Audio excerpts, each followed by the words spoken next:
It's time to make cars beautiful again. How are y'all doing?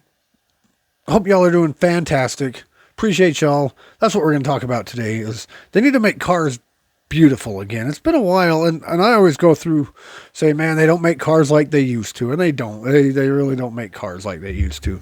But I was going through reading my news for the day, and came across this one in the Blaze, and that's what it was titled. It was titled "It's Time to Make Cars Beautiful Again," and I thought that would be fitting for this channel. So we're gonna go through it. It says good riddance to the NHTSA's Orrinus fuel efficiency standards and the boring potatoes on wheels they created. Congress just killed the rules that are making cars ugly. Good. For 50 years, DC's fuel economy mandates forced automakers into cookie cutter designs, turning every single SUV and crossover into the same boring blob or potato. They're starting to kind of look like that. They're becoming ugly. Like it said, a potato on wheels. They're kind of, you see them all over the place. They're like, how ugly. They don't make them like they used to. Not anymore. It's time to make cars beautiful again. MCBA.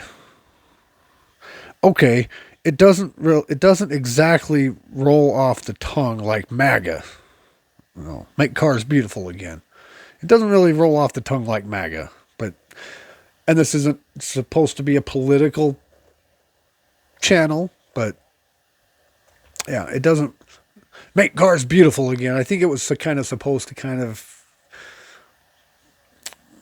the MAGA thing. But anyway, thanks to President Trump's One Big Beautiful Bill Act, the National Highway Traffic Safety Administration's corporate average fuel economy, the CAFE, standards are gone. Or rather, they're no longer enforceable, which means car designers can make cars creative again. They can make them cool again. They can build cars you want. Beautiful cars are often defined by their elegant design, unique silhouettes, or their emotional appeal. The way it makes you feel inside when you drive it. And you smile and say, this is so freaking cool. See, a lot of you youngsters that all you've driven are these kind of cars, and you've never really been behind the wheel of just something that's like just amazing. And this goes into some kind of more exotic-ier cars, but even like just some real power, like an old muscle car. Some of you have never even been behind the wheel of one of those, or something that's like just like, oh, this is just an amazing piece of machinery. But they don't do that anymore. I mean, they're so fuel efficient. They've started, and which is fine. Fuel efficiency and the environment. You know, I understand the emissions and all that. And I'm a mechanic, so I understand how the emissions. It's not a good thing, but it's just there's just so much. You know, back in that saying is, man, the good old days. They don't call them the good old days for nothing. And we need to just kind of get back to that, get back to the basics and get back to some of the good old days. And I understand technology's advancing like crazy.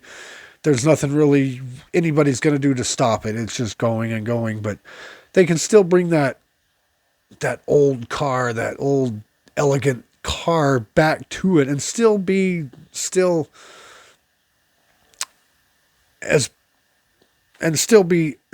effective and as fuel efficient as possible. But here are my top 5 cars, and this is not my top 5, this is the Blaze's top 5, but here's the top 5 cars they should be using for inspiration. Some of these I'm kind of questionable about.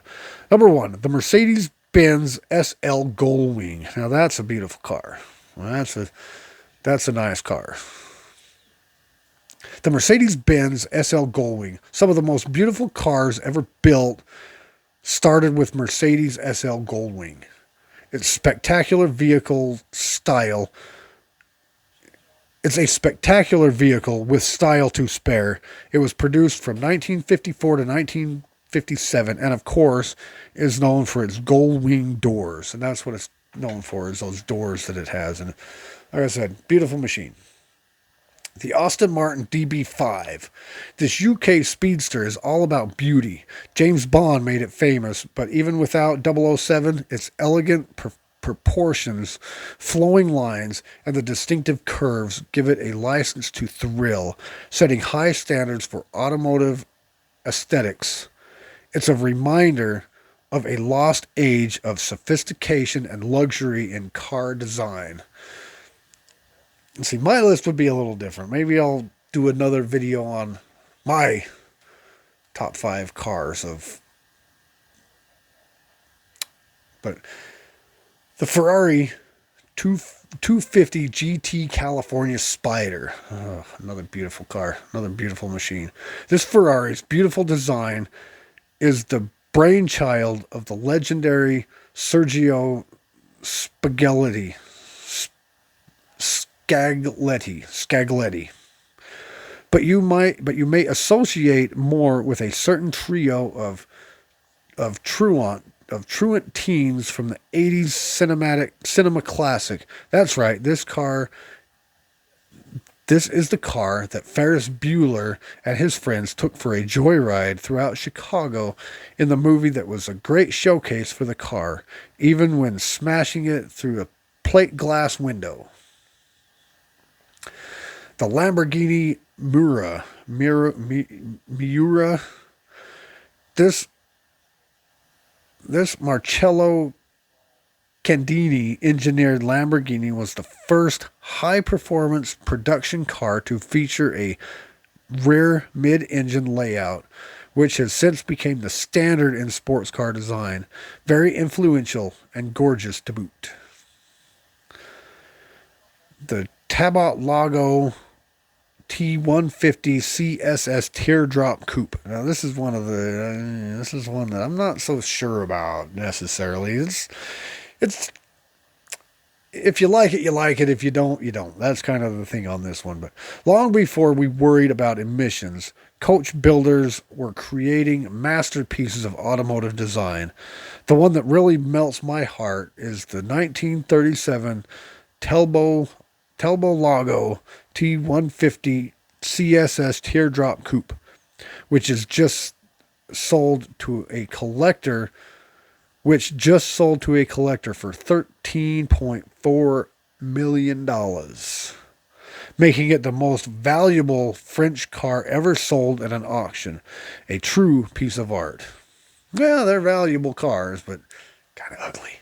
Says me that was kind of ugly, but if you're in the car business, it probably means you love cars like this. But when it comes to emulating their style, designers have always had to pull back. Those days are over. Let's go back to work making some beautiful cars. Now, yes, my list is subjective and incomplete.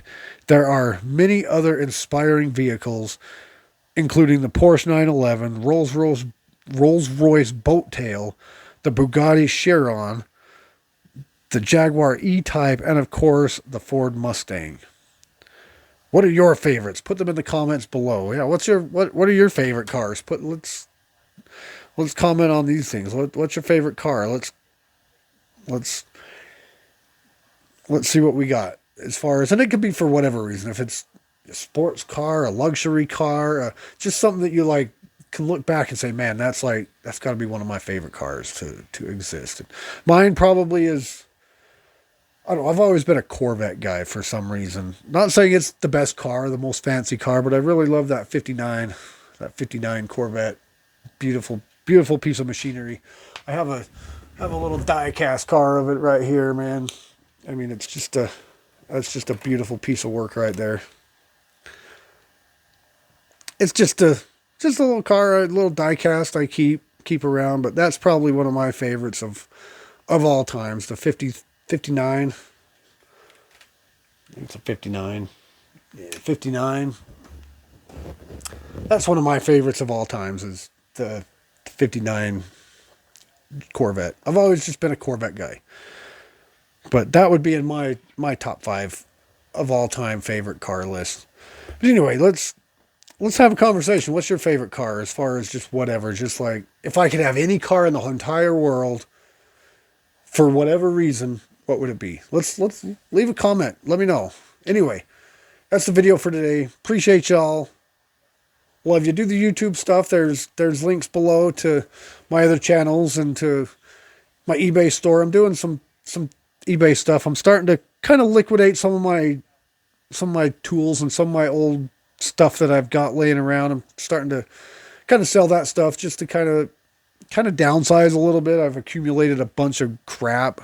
Says me, it's not crap, it's good stuff, but like right now I've got a few tools. I keep putting some of my tools as I'm kind of starting to work my way out of the automotive business. I'm kind of selling some of my tools that I don't use very much and may not ever use again. So I'm kind of like, well, let's sell them, get some money out of them. So if you feel like checking that out, my eBay, I'll leave a link down below.